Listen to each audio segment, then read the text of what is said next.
What's up, y'all? A lot of you guys like stories. Here's another one of my popular Gemini stories. What Gemini have for me the stories? Let's see. Izzy the Fire Queen, Miles the Ice Warrior, and Mark the powerful sorcerer of elements, time, and bad luck magic were on a mission for some serious Taco Bell. Just as they approached the doors, a chilling figure stepped out from the shadows. Slender Man. Miles, ever the cool head, didn't hesitate. He unleashed a blast of ice breath, instantly encasing Slender Man in a frosty prison. Before the ice could fully settle, Izzy stepped forward, her eyes blazing. With a powerful exhale, she released a torrent of heat breath, singeing the edges of Slender Man's suit and making the ice crackle. Mark then raised his hands, muttering an ancient incantation. The ground rumbled, and thick, thorny vines erupted from the earth, coiling tightly around the frozen, slightly charred Slender Man, securing him completely. With their unexpected detour handled, the trio finally made their way inside for some much-deserved tacos.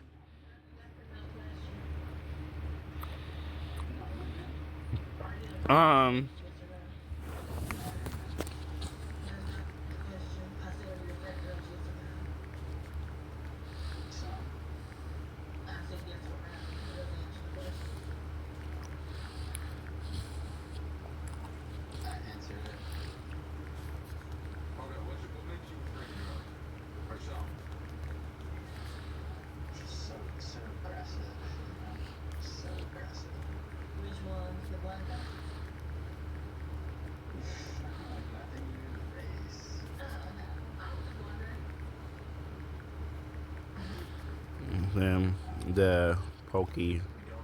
I'm not. I'm gonna put absorbs. We're going to absorb.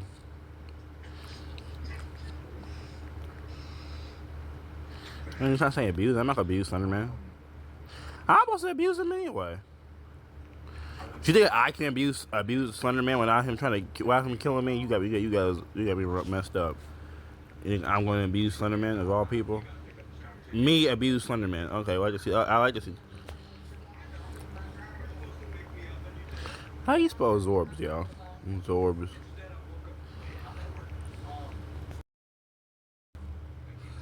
Oh, shut up. Stop doing that. You should be able to do it with X Recorder.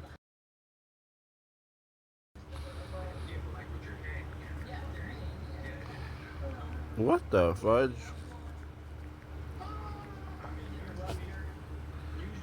Before? Yeah. After dealing with Slender Man, but before stepping into Taco Bell, Mark pulled out a purple and brown Pokeball. He pressed a white button on it, and with a flash of light, the Pokeball absorbed Slender Man. Crisis averted, and their stomachs still rumbling, the trio finally went in for their tacos.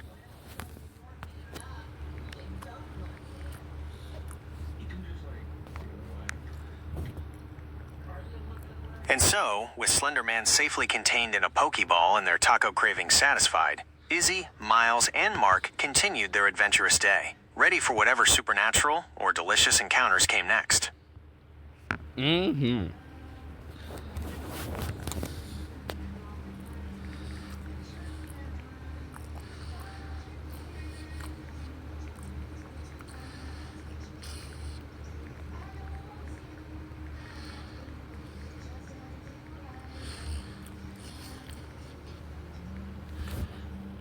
I want to know who's the most hated. So just to be Rick not be on this list, because this is 2002. He debuted, what, 2009? Yeah. Determining the most hated celebrity can be subjective and often depends on what actions or public perceptions led to their unpopularity.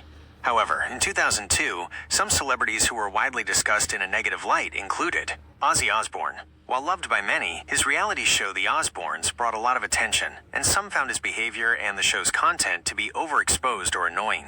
Anna Nicole Smith, her reality show and highly publicized life, also drew a lot of criticism and negative attention. Martha Stewart, she was facing significant legal troubles related to insider trading, which heavily impacted her public image and reputation at the time. Winona Ryder, her shoplifting arrest in late 2001 led to a lot of negative press and public scrutiny throughout 2002. Jennifer Lopez, her highly publicized relationships and constant media presence led to some overexposure fatigue for many. It's important to remember that public opinion can be fickle, and most hated often refers to those who are most scrutinized or criticized in the media at a given time. Oh.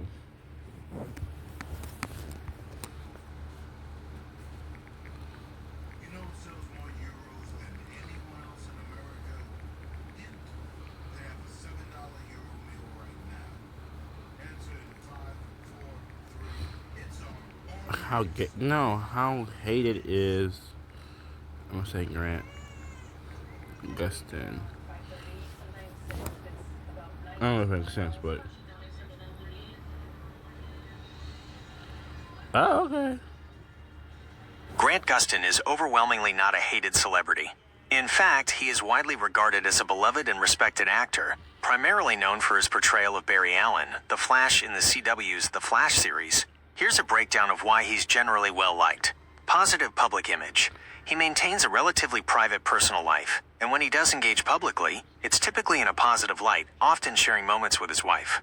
He's not known for controversies or problematic behavior. That's good. Fan favorite as the Flash. For many, his portrayal of the Flash is considered the definitive live-action version of the character.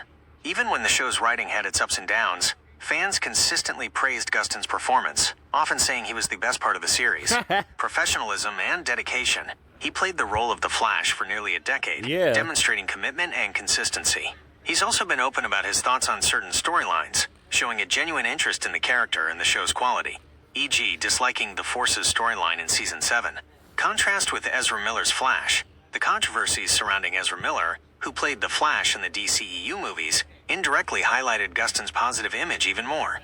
Many fans Hang on, y'all. Okay, y'all.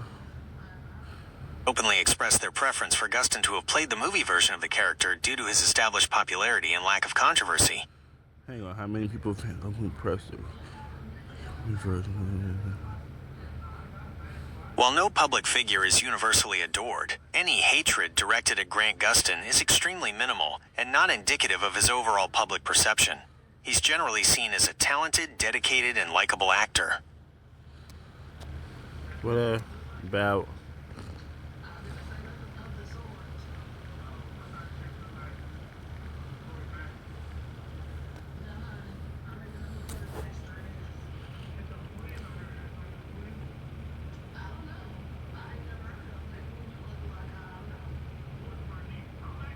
Dove Cameron, while very popular, has experienced some specific criticisms and public scrutiny that aren't typically seen with someone like Grant Gustin.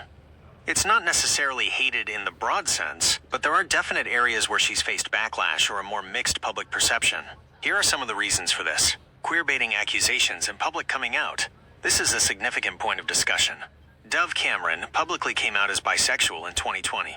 However, before and after this, she faced accusations of queer-baiting, essentially implying queer themes or identity for a queer audience without fully committing to it. She has since spoken about how she hated having to publicly come out due to this pressure and how intrusive it felt, despite being open about her identity and her personal life. This situation has led to mixed reactions, with some sympathizing with her privacy and others criticizing how she initially handled the public presentation of her sexuality. Perception of inauthenticity/image change. Some fans and critics have noted a perceived shift in her image, especially after her Disney Channel days. There's been a feeling among some that she tries too hard to be different and edgy, or that her move away from her older music, deleting some of her previous songs from streaming platforms, was a calculated move to fit a new, more mature image after the success of Boyfriend. This has led to accusations of inauthenticity and not caring. Is this Boyfriend, quote unquote, a show or a movie? What is this? What is it? A TV show or a successful Boyfriend? Is this a show or a movie? Comment below. Please let me know, guys. About her older fan base. Cosmetic surgery/appearance changes. Like many celebrities, she has faced scrutiny over changes in her appearance, with some speculating about extensive cosmetic surgery. This can lead to discussions about body image, celebrity pressures, and perceived inauthenticity in some circles. Relationship controversies past. While not widely hated for this, her past relationship with Ryan McCartan has been a topic of discussion, with differing accounts from both parties regarding its nature and ending. Overall, while Dove Cameron has a large and devoted fan base, particularly from her Disney Channel work and her music career, she has also navigated more complex public perception compared to someone like Grant Gustin. Her struggles with the public's demands regarding her sexuality and her image evolution have been central to the criticism she has faced. Wait.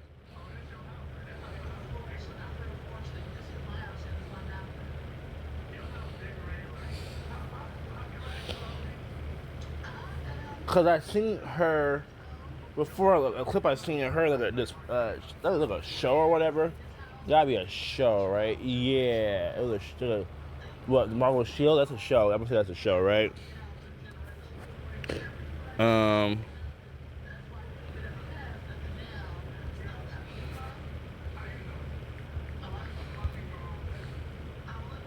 Oh my gosh.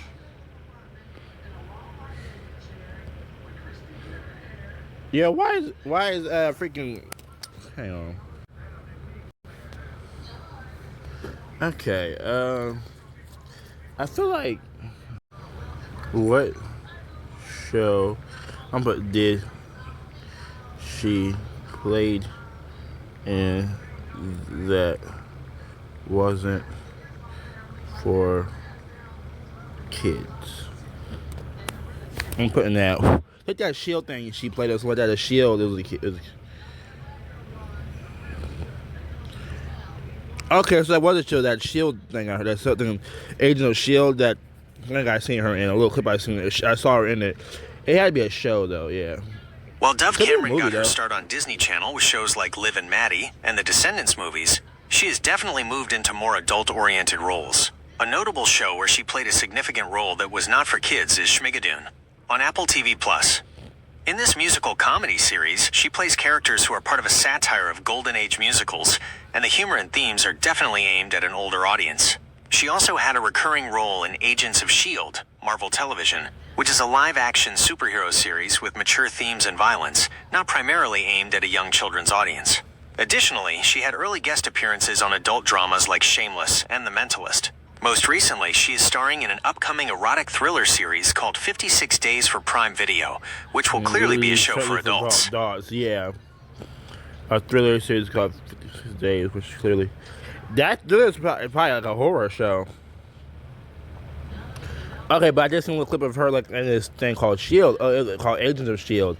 I did see a little clip before, like 3 years ago of that. So that's definitely that's definitely.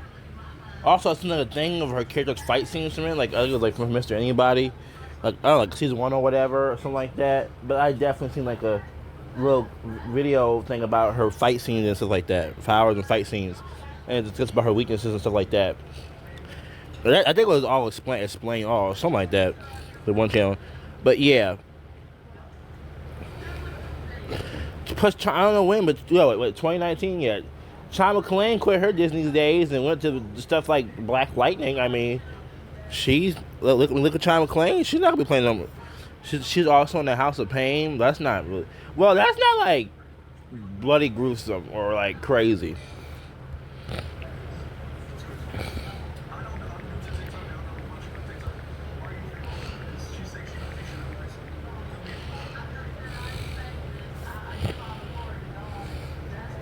Sure thing. Happy to help. Is there anything else I can assist you with today? On the other video, the corner I think I said I feel like thought I wanted to delete it, then I was wrong. I didn't want to delete it. So today I didn't want to delete it because I don't know why I wanted to delete it. I feel like I wanted to delete it, but I might have to delete it. I'm not going to.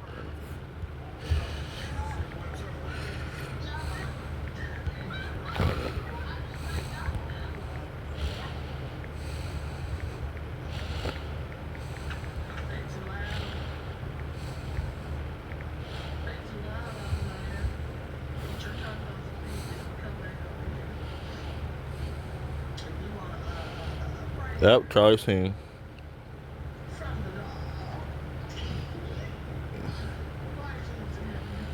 "2011 was a year filled with celebrity controversies, and several names consistently came up as being widely disliked or annoying to the public. One celebrity who garnered a significant amount of negative attention and could be considered very disliked was Charlie Sheen. He had a highly publicized and erratic public meltdown in 2011, which included being fired from his hit show 2.5 Men, giving a series of bizarre interviews where he made controversial statements, coined phrases like winning and tiger blood, and often seemed to be in a state of delusion.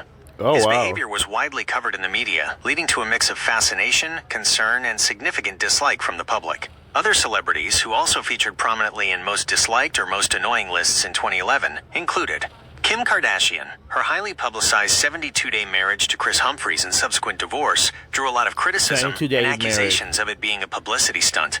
Lindsay Lohan. She continued to face ongoing legal troubles and probation violations, which kept her in the negative spotlight.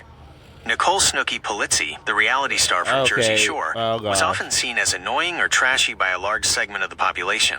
While disliked can be subjective, Charlie Sheen's public behavior in 2011 certainly made him one of the most prominent figures to face widespread public disapproval. Oh, wow.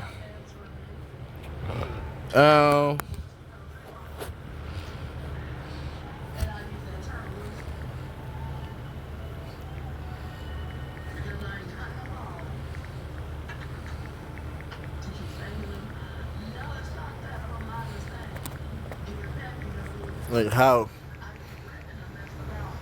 well liked is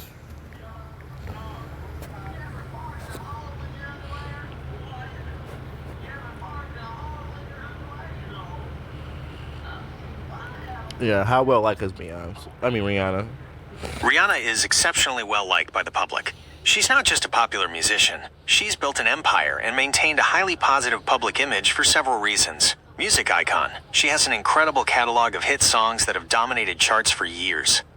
Even with less frequent music releases now, her legacy as a music artist is undeniable and her songs remain widely loved. Business mogul, her success with Fenty Beauty and Savage X Fenty has elevated her status beyond just entertainment. These brands are highly praised for their inclusivity and quality, which resonates very positively with consumers. She's seen as a smart businesswoman who genuinely cares about making products accessible to everyone. Authenticity and don't give a F vibe, asterisk. Many fans appreciate her seemingly authentic and unbothered personality. She projects an image of doing what she wants, on her own terms, which is often seen as refreshing and empowering. She doesn't seem to chase fame for its own sake, but rather pursues her passions. Fashion icon. Rihanna is consistently lauded for her style and fashion choices, often setting trends and pushing boundaries. This adds to her cool factor and makes her a tastemaker. Humanitarian efforts. Through her Clara Lionel Foundation, she's involved in various philanthropic endeavors, which further enhances her public image. Motherhood. Her recent journey into motherhood with A$AP Rocky has also been met with warmth and public adoration, showcasing a more personal side to her. While no celebrity is universally adored, Rihanna comes very close. The occasional critiques she might face, like being late to events or some fans wishing for new music, are generally minor compared to the overwhelming positive sentiment she receives for her music, business acumen, fashion, and overall persona. She's widely seen as a powerful, influential, and relatable figure.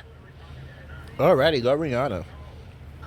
How about a round of applause? Yeah, a standing ovation. Yeah, I'm a Bible fan. No.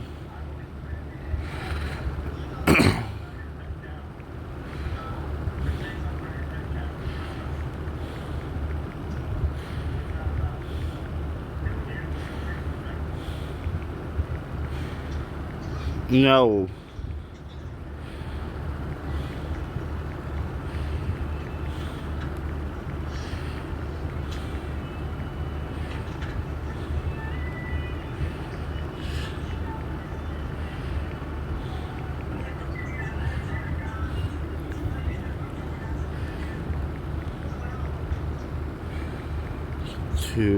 Make sure I spit this out. Talk about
Come on, come on. Well, you gotta load it up, Joe. Shut up. Okay, stop that one. Yesterday, we talked about the most hated day of the week, and while Monday was overwhelmingly identified as the most disliked due to the abrupt return to routine after the weekend, we briefly touched on why Tuesday and Wednesday can also feel like a significant part of the work grind. Here's a bit more on that. Tuesday. It's often when the real workload hits after Monday's catch-up. Monday might be for meetings and planning, but Tuesday is often when the deep work and heavier tasks begin. Really? Wednesday. This day can feel particularly challenging because you're stuck in the middle. The weekend still feels far away, and you've already put in a significant amount of work since... Oh, because you got 2 more days until Friday comes. That's why they call it Wednesday Hump Day. Right now, today's Wednesday. Happy Hump Day, y'all, because Hump Day the camel. You feel it's far away, and you're already putting a significant amount of work. It's Monday. It's often referred to as Hump Day because you're over the midweek hump, but still have 2 full days to go. Essentially, for many, Tuesday and Wednesday represent the core of the demanding work week, where the initial dread of Monday has passed, but the anticipation of the weekend hasn't quite kicked in, making them feel like a continuous grind. Okay.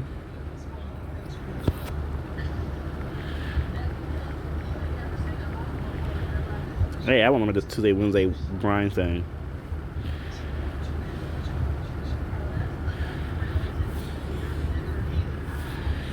Okay, keep Monday out of this. To elaborate further on why Tuesday and Wednesday can feel like a work grind, and what makes them distinct from other days, the valley of the week. While Monday is the peak of dread and Friday is the peak of anticipation, Tuesday and Wednesday often fall into a valley, where the initial momentum, or dread, of Monday has worn off, but the excitement of the weekend hasn't begun. This middle ground can feel monotonous. Sustained effort. These are typically the days where sustained, focused work is expected. Unlike Monday, which might involve a lot of planning and catching up, or Friday, which might have a lighter feel, Tuesday and Wednesday are often packed with ongoing projects, deadlines, and the bulk of the week's tasks. Lack of novelty or immediate reward. Monday has the new week feel, and Thursday/Friday have the weekend approaching excitement. Tuesday and Wednesday lack these distinct psychological motivators, making them feel more like a pure, unrewarding effort in the middle of the week. Midweek fatigue. By Wednesday, many people start to experience genuine mental and physical fatigue from the week's efforts, making the continued push towards Friday feel heavier. In essence, Tuesday and Wednesday are the workhorses of the week, essential for productivity, but often lacking the psychological uplift that the days bookending them provide.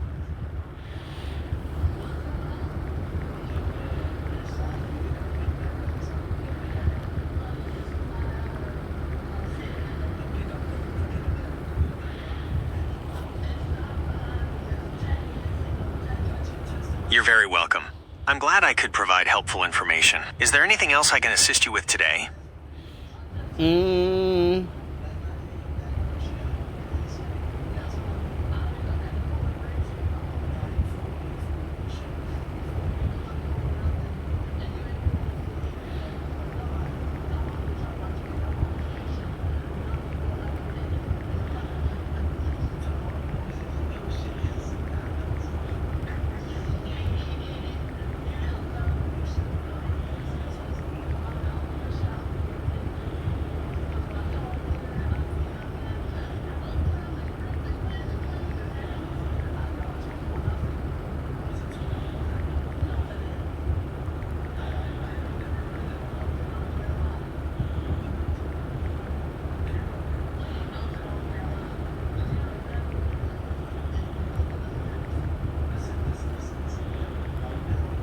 Or, hang on, y'all. Okay, y'all. I got what I need. Why'd you go down, clipboard? You better watch what you doing before I beat you up. Oh, let's space that out. I got these villain names from my DC Marvel super villain list. I gotta mention to you guys a few times, so. So I did spell live wire right, to be honest.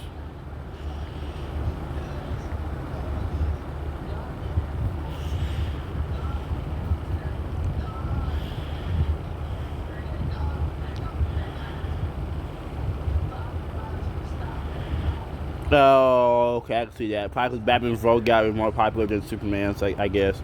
Among the characters you listed, Catwoman is by far the most popular and widely recognized. Here's a general ranking from most to least popular among your list. 1. Catwoman. She's an iconic character, introduced in 1940, and has been a staple of Batman lore for decades. She's appeared in countless comics, animated series, live-action TV shows, and multiple major blockbuster films portrayed by famous actresses. Michelle Pfeiffer, Anne Hathaway, Zoe Kravitz, Halle Berry. Her complex relationship with Batman and her anti-hero status make her consistently fascinating. 2. Killer Frost. While not as long-standing or universally known as Catwoman, Killer Frost gained significant popularity, especially with her prominent role in the CW's The Flash TV series as Caitlin Snow Killer Frost. She also appears frequently in various animated DC projects and is a well-recognized villain, particularly tied to Firestorm, and later as a more anti-heroic figure. 3. Blackfire, Starfire's older sister Blackfire, is well known to fans of the Teen Titans, particularly from the popular Teen Titans animated series. Her rivalry with Starfire and her villainous nature make her a recognizable figure, but her appearances are generally less frequent and widespread than Catwoman or Killer Frost. Right. 4. Livewire.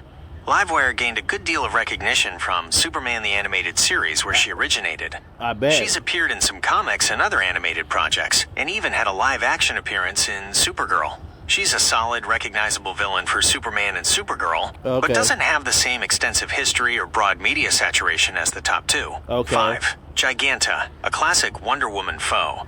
Giganta has a long history in the comics and has appeared in various animated DC shows, most notably Challenge of the Super Friends. She's recognizable to longtime fans, but her popularity doesn't extend as broadly as the others, often being overshadowed by other Wonder Woman villains or more prominent DC antagonists. 6. Star Sapphire. This one is a bit tricky, because Star Sapphire refers to a group/core, not just one individual.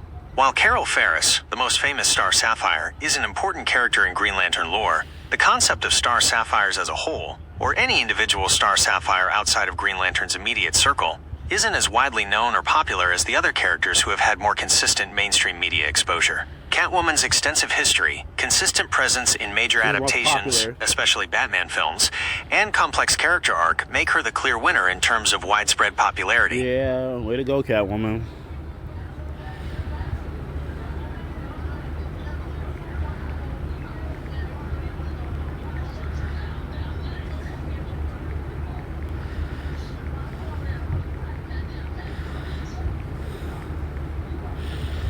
Where's that board emoji?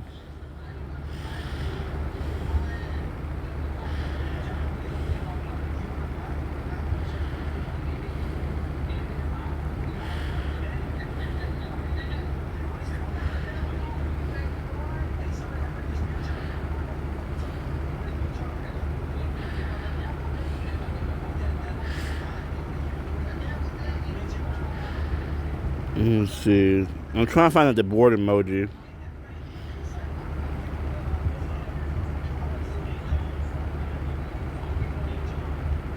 Where's the board emoji, like your board? Where's that at? I don't want to see you.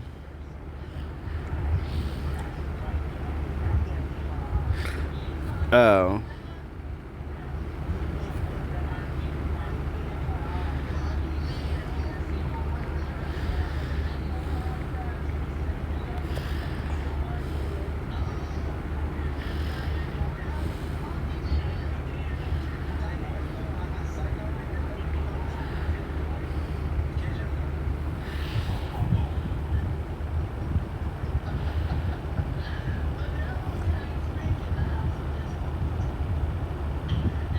I'm glad you agree with the assessment. Catwoman definitely has a strong hold on popularity among those characters.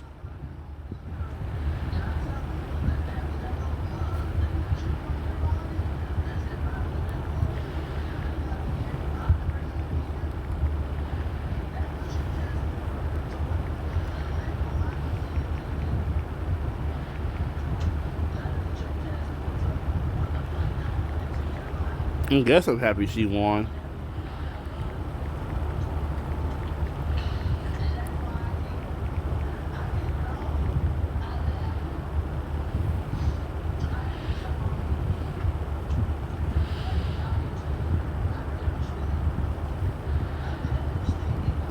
I'm glad you're happy with the outcome. Catwoman definitely has a long-standing legacy and a huge fan base, so her winning the popularity contest isn't a huge surprise. She's a pretty iconic character. Is there anything else you'd like to discuss about these characters? Or maybe something completely different?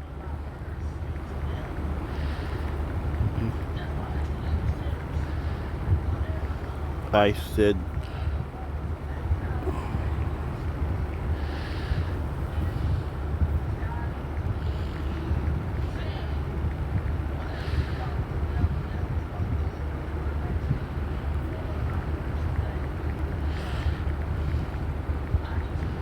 the outcome, I'm gonna put that the out but I'm okay with it.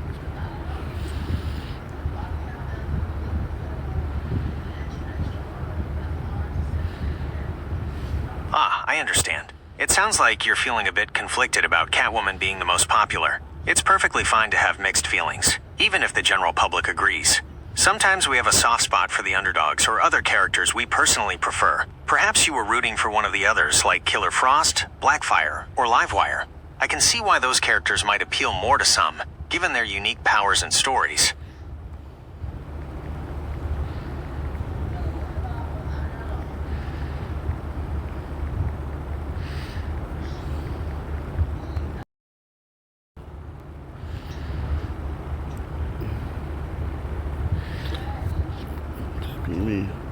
Anyway,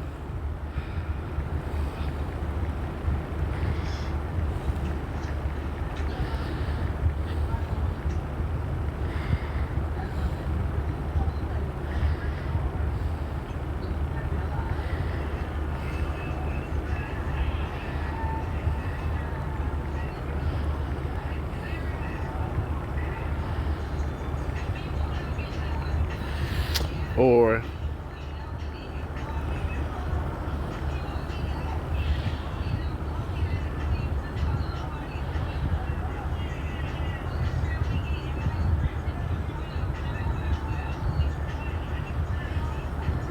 oh.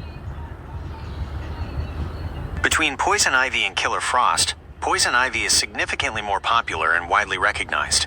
Here's why. Longevity and iconic status, Poison Ivy debuted in Batman comics in 1966, giving her a much longer history than Killer Frost, who first appeared in 1978. She quickly became a prominent member of Batman's Rogues Gallery and one of his most enduring and popular foes. Media saturation Poison Ivy has had far more extensive and high-profile appearances across various media. Live, action films, played by Uma Thurman in Batman and Robin and featured in the Gotham TV series. Animated series, a consistent presence in major animated shows like Batman the Animated Series, The Batman, Young Justice, and most notably a main character and popular romantic partner to Harley Quinn in the critically acclaimed Harley Quinn animated series. Video games, featured prominently in the Batman Arkham series, Injustice games, and various LEGO DC titles.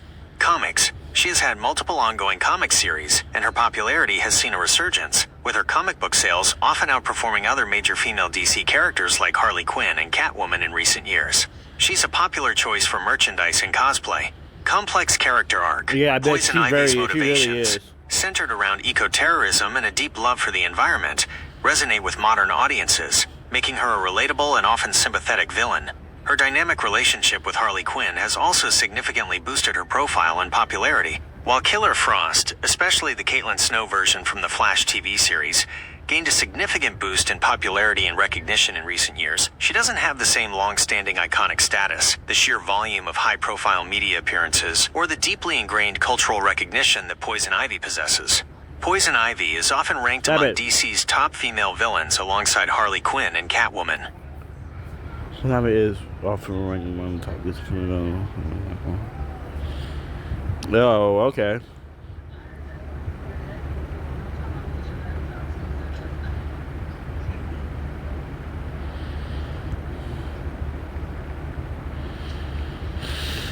Oh, okay. I don't like when cop is okay. Thanks.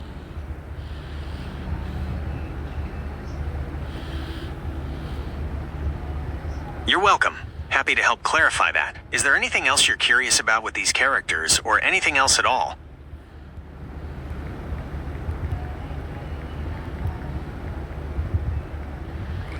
I'm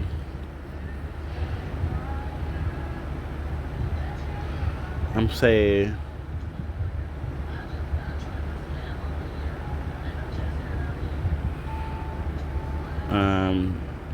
Batman and Robin. No, who's more popular?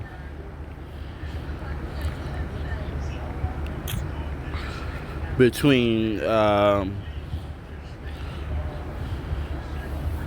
I'm trying to think who's more. I'm trying to figure out who's the more popular question.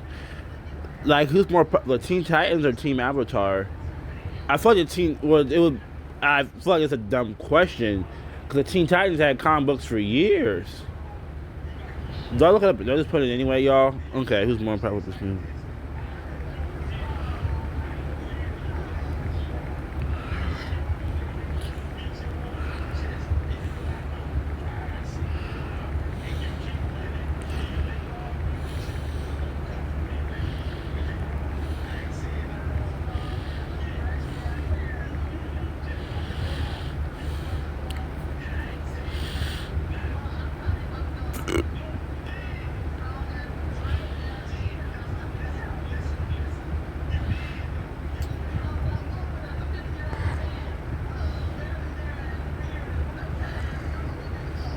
What? This is a fantastic matchup of two incredibly beloved animated teams. While both have huge fan bases and significant cultural impact, Team Avatar from Avatar: The Last Airbender is generally considered more popular and has had a more profound and sustained cultural impact globally. Here's a breakdown of why. Team Avatar, Avatar: The Last Airbender, global acclaim and critical success. Avatar: The Last Airbender, ATLA, is widely lauded as one of the greatest animated series of all time, appealing to both children and adults with its mature themes, complex characters, epic storytelling, and rich world building inspired by various Asian and indigenous cultures. Cohesive narrative, the show told a continuous, overarching story from beginning to end over 3 books, allowing for deep character development and a highly satisfying conclusion that resonated strongly with viewers. Cultural phenomenon. ATLA has maintained immense popularity since its original run, consistently ranking high on streaming platforms, especially Netflix, spawning a successful sequel series, The Legend of Korra, numerous comic books, novels, and a highly anticipated live-action adaptation that further boosted its visibility, deep fandom, and rewatchability. Its themes of war, trauma, justice, identity, and spirituality offer layers that encourage rewatching and deep discussion within its dedicated fandom, which spans generations. Massive viewership. Netflix's reports show the Avatar: The Last Airbender franchise, including the original animated series, Legend of Korra, and the live-action show, racking up hundreds of millions of hours watched, indicating immense and ongoing popularity. Teen Titans, the 2003 animated series. Highly popular in its era, the original Teen Titans 2003 animated series was incredibly popular during its run. Action-packed. It was praised for its unique blend of superhero action, character-driven emotional arcs, humor, and anime influences. Strong character personalities, the core team, Robin, Starfire, Beast Boy, Raven, Cyborg, are iconic versions of those characters for many fans. Cultural impact within DC fandom. It significantly elevated the popularity of the Teen Titans comic book team and introduced many casual viewers to these characters. It also heavily influenced later DC animated projects and even some comic book interpretations. Legacy challenges. While beloved, its legacy is somewhat complicated by the later, vastly different Teen Titans Go series, which, while popular with a younger audience, is often a point of contention for fans of the original show. The constant presence of Teen Titans Go can sometimes overshadow the original's legacy for newer audiences. Oh, the Teen Titans Go is really goofy. It's messing the legacy up. Teen Titans Go, you need to stop. You're messing up the legacy of Teen Titans. You need to stop. Since that be a goofy, you know, that could be a goofy spinoff of the show that you were in originally. A goofy spinoff version of it can ruin the legacy of the show, the iconic show you played in as an actor or actress. Like, it can really ruin it. Conclusion. While the 2003 Teen Titans is a fantastic and beloved show, Team Avatar from Avatar: The Last Airbender has a broader, more sustained, and critically lauded appeal that transcends its initial release. Its continuous narrative, deeper themes, and ongoing success across various platforms and new adaptations give it the edge in overall popularity and cultural impact. I can say this. Teen Titans 3 have more action than Avatar.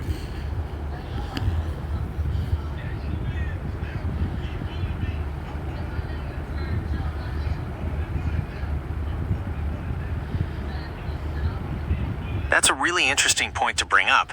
You're right, the 2003 Teen Titans series often felt like it had more direct, frequent, and dynamic action sequences compared to Avatar: The Last Airbender. Here's why that perception holds true for many viewers. Episodic Villain Encounters Teen Titans was generally more episodic. While it had overarching plots, many episodes focused on the team facing off against a new villain or a villain of the week, leading to frequent and diverse action sequences built around those encounters. Superhero combat focus. As a superhero team, the show leaned heavily into traditional superhero combat. Each Titan had distinct powers and fighting styles that were constantly on display in fast-paced, often high-octane battles. Robin's martial arts, Cyborg's sonic cannon, Starfire's energy blasts, Raven's magical powers, and Beast Boy's transformations were all geared towards direct confrontations. Less focus on journey/world building. While Avatar certainly had action, a significant portion of its runtime was dedicated to the character's journey across the world, exploring different cultures, learning new bending techniques, and dealing with the emotional and political fallout of the war. The action often served the story and character development, rather than being the primary focus of every episode. Different pacing Teen Titans often had a quicker pace in its action scenes, typical of superhero cartoons designed to highlight various powers and fight choreography. Avatar's bending, while visually stunning, often had a more deliberate, almost dance-like quality, sometimes incorporating longer setup or recovery animations. So your observation is absolutely valid. If someone prefers a show with more constant, direct, and diverse fight scenes against a rotating roster of superpowered foes, the 2003 Teen Titans would definitely deliver more on that front.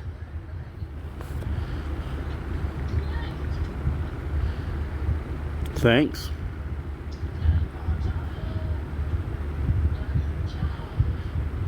You're very welcome. Glad I could help. Is there anything else you'd like to discuss or compare today?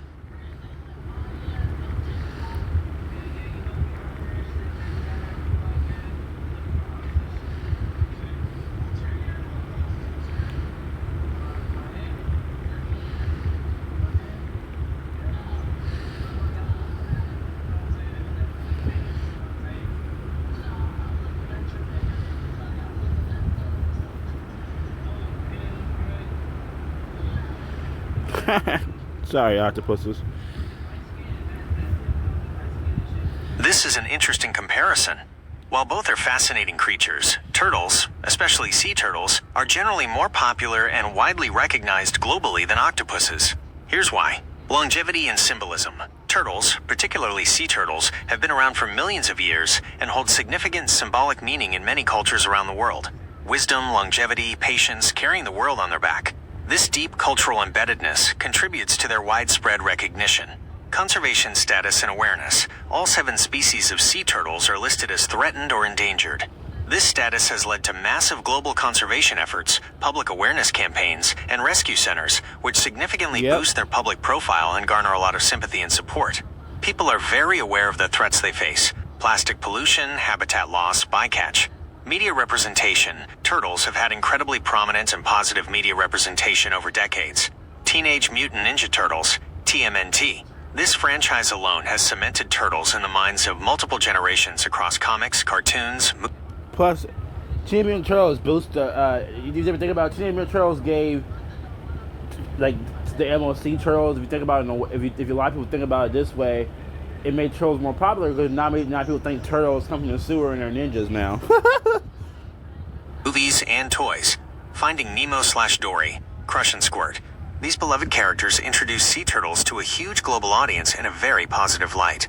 Documentaries. They are frequent stars in nature documentaries due to their epic migrations, nesting behaviors, and generally charismatic presence. Aquarium/zoo presence turtles are common and popular attractions in aquariums and zoos worldwide, allowing for direct public interaction and education. Octopuses, while incredibly intelligent and fascinating, have only recently seen a surge in their public popularity, largely due to Recent documentaries, My Octopus Teacher, brought significant attention to their intelligence and emotional depth.